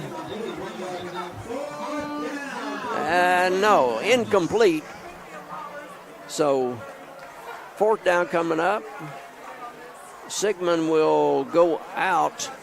Let's see if field goal unit comes on. So, Terry, interesting. I accidentally got that last one right. So that was not Porter. That was, I'm sorry, it was not Tomberlin. It was Gibby Tomberlin, which is another running back in for them. So that was Gibby Tomberlin. All right. And Maryville just kept the ball the entire third quarter.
Friday night, she does a fantastic job for us on the board, and Ryan Felton does a great job of getting things set up. So see, I'm always with you when you talk about Keeley, but then you got to throw Ryan in there I can't agree with you. That's okay. All right, as long as that's okay. That's all right. So it's going to be 4th and 4 for the Rebels at the Cleveland 20-yard line. 4th and 4. Sigmund, quarterback, motion back toward him. And again, he tries to draw Cleveland now. Cleveland very disciplined on these 4th down plays. Maryville sends the guy that was in motion back to his original position. Play clock, they get it off before the end of the play, and they didn't get it. I don't think they got it. Cleveland's going to stuff them on 4th and 4. The ball will go over as that time, Greg, I think it was Campbell on the carry. And yeah, it was. So Cleveland will have their first play from scrimmage in the second half coming up. But they've scored a touchdown. And they have 7 points. So this 4th quarter shall go quickly because we have the running clock at 44-7. Cleveland with the ball. Kason McGowan at quarterback. Looks left, fires, pass going to be caught with pressure. Right there was Cleveland. Nice catch there as there was a defender all over the receiver, but he still brought the ball in. So a pretty catch by Cleveland. 2nd and 5 coming up. Firing to the right side, another catch. This time it's Green. He's got the first down, and he runs out of real estate at the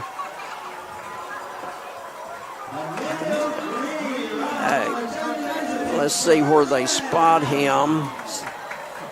A Cleveland Ford first down. Nice catch by Green. The play before that, Cleveland's receiver was Caden Thompson, who had a TD last week at Tullahoma. Caden, a senior on this team. Green slotted inside him on this play. And a give up the middle. Running room for a moment. And then Brayshawn Beard brought down. Small opening, but then the hole closed rather quickly. He did get to the 35-yard line, so Cleveland's second down coming up. It's his 7th carry on the night for 13 yards. Yeah, very un-Brayshawn Beard-like, but he's facing some big guys up front on the D-line for the Rebs. They have stayed a 3-man line throughout this game. And McGowan rolls, finds Green in the open, and they miss. 50, 40, Emilio down the sideline. They missed a tackle. No, the official's going to say, and he throws a flag. He's going to rule that Emilio was out of ground, and I'm not sure what the flag was about.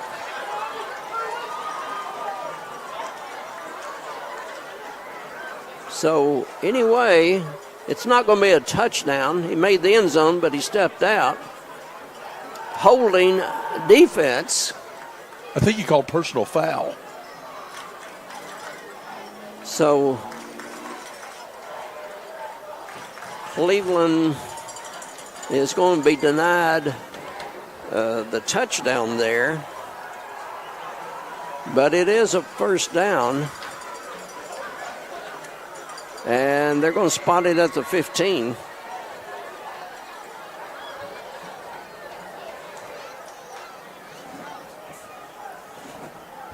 So Cleveland, for the first time tonight in the Key of Cleveland drive zone, here in the fourth quarter. McGowan rolls, looks, pressured, going to keep it and be forced out of bounds. Gains a few yards.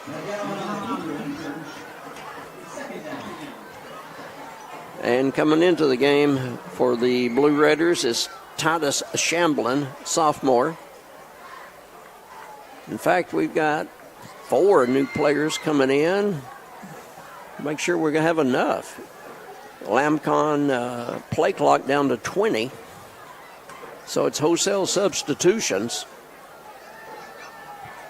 Thompson will still be in there. Going with a heavy package here. Very heavy. And here's a give. And not much there for Brayshawn Beard. In fact, the Rebels are all over that play, even though Cleveland had blockers. Maryville just came through all the interference and throws Beard down at the 15. 3rd and 10 coming up.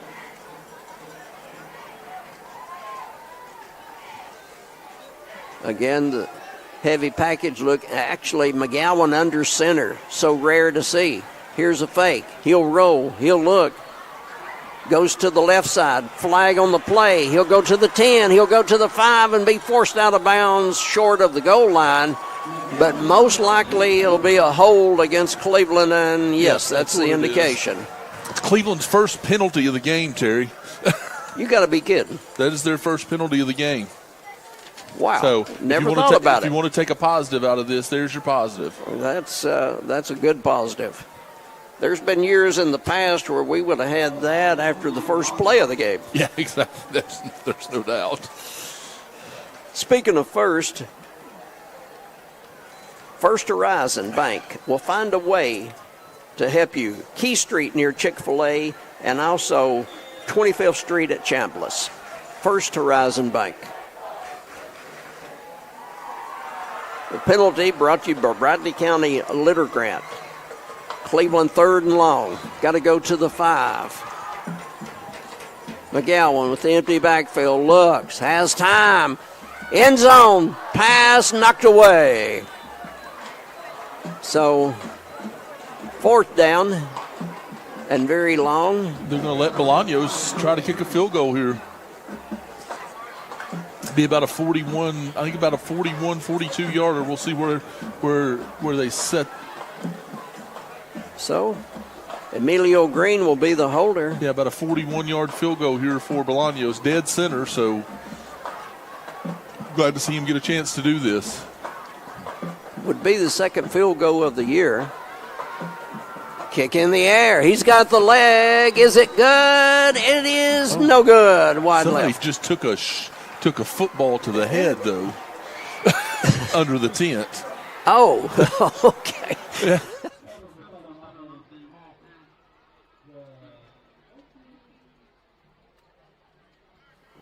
Take Gotta your eye off watch. the ball, you're going to get a foul ball hit to you. That's exactly right. Okay, so after the missed field goal, we'll take a 30-second break and be back. This is Sports on Mix 104.1. Clear for third.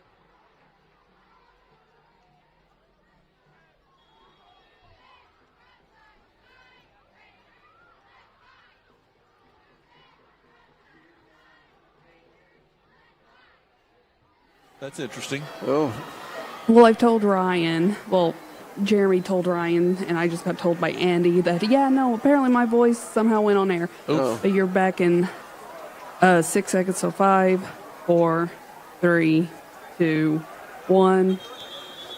and after the missed field goal, we've got a flag on the play. It will be a reception for Maryville, but it's going to be a hold against the Rebels, so wipe out about a 10-yard gain there on the Rebel sideman. In will be Tracy Denard, and also coming in for Cleveland will be Frankie Ortega. So mark off the gain by the Rebels. Clock with 3:45 to go. A 44-7 count here at Raderville.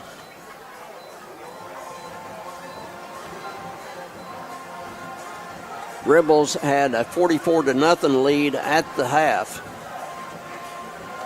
Toss, caught at the 10. Oh, what a great ankle tackle. Cleveland came up, and that was Sloan Bolaños playing safety, came up and took down the runner by the ankles. That was a thing of beauty right there. So they're always going after Bolaños' feet as he tackles Fouts. And so Sloan gets to play a little revenge factor there, hitting somebody else rather than being chased. Yeah, that probably has to feel pretty good to him. 2nd and 20 coming up for the Rebels. And Faust to the left side, flag again, and he'll go for nice yardage up to the 25. We'll see what the flag is, but while Greg watches that, I need to tell you about Voytek Center for Orthopedic Care. For all your orthopedic needs, Voytek.com, Voytik.com. Dale's Heating and Air, just call Dales.com. Chick-fil-A located on Key Street at Paul Huff. Download the Chick-fil-A app today. Crown, your Jeep and Ram headquarters in Southeast Tennessee. I-75 at exit 20. And Jersey College, your nursing career starts here. jerseycollege.edu. And Greg, what was the call? It was another hold on Maryville. Coach Derek Hunt's not going to appreciate that. Probably not. Sigmund, the big second-string quarterback in there. 7'12". Seems like it from up here. Good snap. And he'll keep it and toss it out to the left side. It's going to be caught. Cleveland misses a tackle. And finally being forced out at the 15 are the Rebels. And coming in for Cleveland, getting a lot of new people in there. Wyatt Wilbur, a junior. No, excuse me, looking at the wrong roster. Greg, it's hard to tell who it is when you're looking at the wrong roster. So let's say Jakari Scott. Also in there, Jay Isbell, a freshman.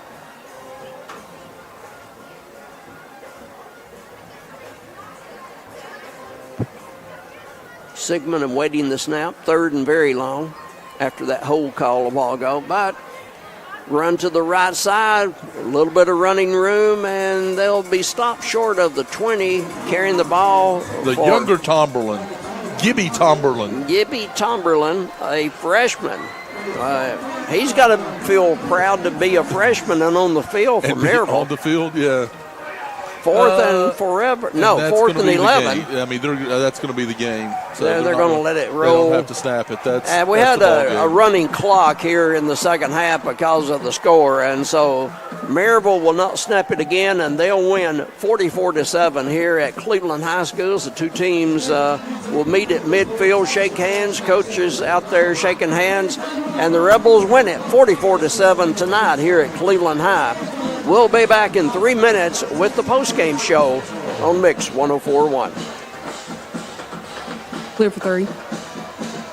9 o'clock. That's probably the fastest I've ever been out of a game.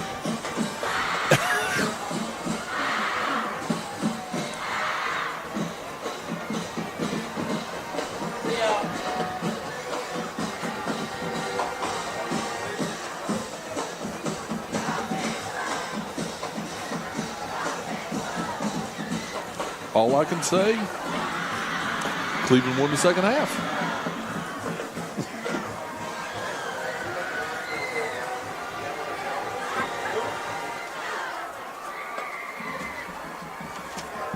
If there's money in it, it's mine.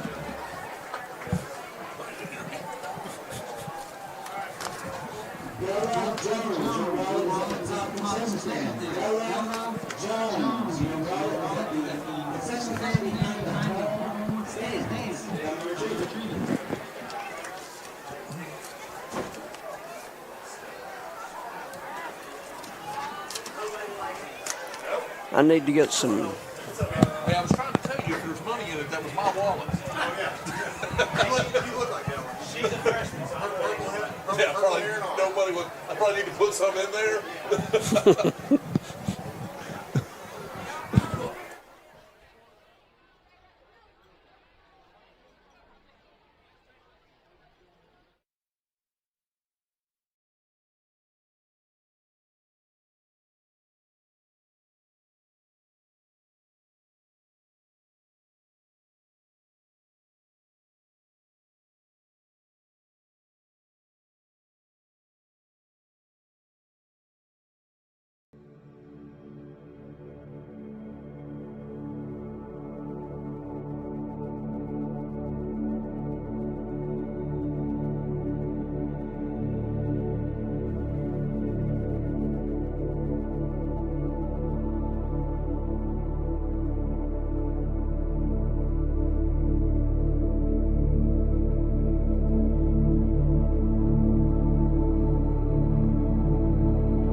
This is Alfonso Revizzo, General Manager over at Crown in Cleveland, your local Jeep and Ram dealership.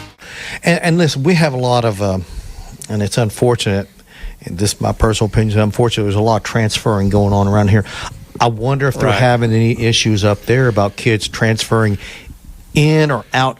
I would imagine they would get some kids to transfer in. I can't imagine too many would transfer out. But there again, there's a certain number. You can only work with so many, you know. Right. But I don't know that. I'm just speculating. I would say I don't think, you know, what county is that? That's It's just outside of Knoxville, Knox County. Is it Sevierville? I can't remember. It's lower than that. Yeah, I but can't remember. It's not Knox, but I don't think there's a whole lot of competition for athletes up there. So pretty much all the kids go there. I would say, and I've heard that they do have some that transfer in. Mm-hmm. I mean, everybody wants to play for a winner. It'd be a very desirable location, right? Would it not? I mean, you're gonna get the looks from scouts that you wouldn't get playing for, you know, another team in the Knoxville area. I mean, if you have the opportunity and you're good enough to be able to do that, then I would advise if you're in that area to do it. Oh, absolutely. Hey, and we're very, very appreciative of quality football, and we would love to see, you know, quality football at all three schools this year. This is a rebuilding year for Cleveland. I'm convinced that Coach Brown is going to get things turned around, and I would suspect this time next year you won't see a goose egg on the Cleveland side. You'll see some W's by this time next year.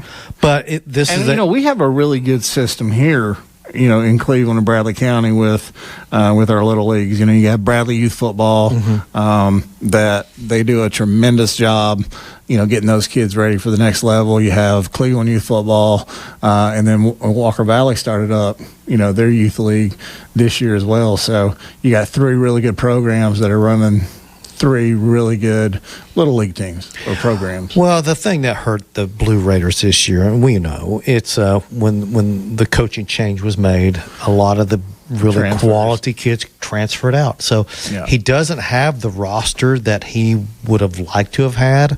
That's just the reality of it. And but I suspect that things will turn his direction in a positive way next year. But that's next year. This year it's going to be difficult. My big thing, and I've said this time and time again, if you're a fan of the Blue Raiders, continue to support those kids because they deserve it. You know, don't abandon them just because the record isn't what you want it to be. Right. Support those kids because you're not only supporting the football team, you're supporting the band, you're supporting the cheerleaders, the dance teams, everyone that's associated with the high school itself. They rally around their football team, and the fan support is important. So it's easy to support a winner. We all know that. Oh yeah. But and the stands are the stands are going to be more full when there's a winning product on the field. But man, I just don't want people to abandon this program. No, and I think if you're a Cleveland fan, you have a lot to look forward to. I really feel like, you know, Al Morris, the AD at Cleveland, Bob Pritchard, the principal, really had a home run hire. No doubt, with their coach. I mean, you know, he got ties to Cleveland. You know, he was an assistant there at one time. Yep. You know, you want somebody that is invested, and they have it with him. And I have no doubt that, you know, he's going to have that program looking better, you know, game by game, year by year. Yeah, I'm a believer in Coach Chris Brown. I am, and we talk to him every Monday, and you know he doesn't like losing, but you know what he says. You know what we're working, we're getting better. He said if you look at the practices we're having, we are improving. The results haven't shown up. Now, last week against Tullahoma, they played a heck of a game. They really did play a heck of a game against a really good football team. Right. Cleveland's not had a weak opponent this year. Right. Tullahoma's, you know, they have a couple of D1 commits on offense. So, I mean, they are a very good team. They are a very good team, and Cleveland played their rear ends off last Friday night. They still came up a little short, but, you know, you can see the improvement from game one. That first game against Walker Valley, they just were not ready. they just weren't ready to play. But they've gotten better and better and better. But their competition is just brutal. Right. It is brutal. Hey, we would love to hear you out there if you're listening to us right now. Give us a call on the Warren and Griffin football scoreboard, 423-614-6499 here on the Hardee's Friday Night Blitz. And tell us what you think about this this Cleveland football team, and where do you see the improvement for those of you that have been able to watch all 4 games? Unfortunately, I can't watch all the games because I'm here, and I've done. I did the Cleveland game last week, but I've done other games too. So I'm spread thin, so I don't get to see Cleveland each and every Friday night. But I'll promise you this: last Friday, I was extremely impressed with the way they improved. Their skill out there. There's just a real lack of depth. Right. Their depth is young. really, really young. Now, they've got depth. It's just an unproven. They're very little experience. Yeah. So, anyway. But no, I mean, listen, I think that the future's bright at Cleveland High School.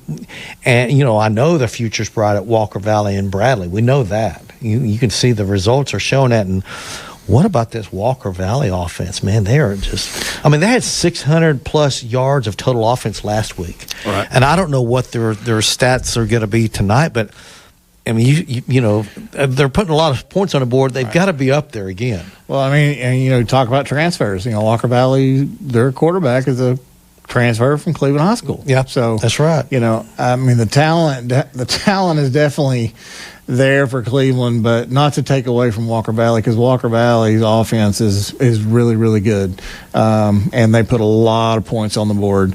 But I will say their defense isn't shabby either. I mean, Braylon Beard, game in and game out. I mean, he's making tackles. He is a force to be reckoned with. So in that game last week against McMinn, I mean, let's see, what was that final score? It was 50. Walker Valley was 54-42. So, last week they didn't get they had to play their starters whole game. Right. Because when your opponent's scoring 42 points, it's not like you can pull the starters. Right. So that's why they just put an astronomical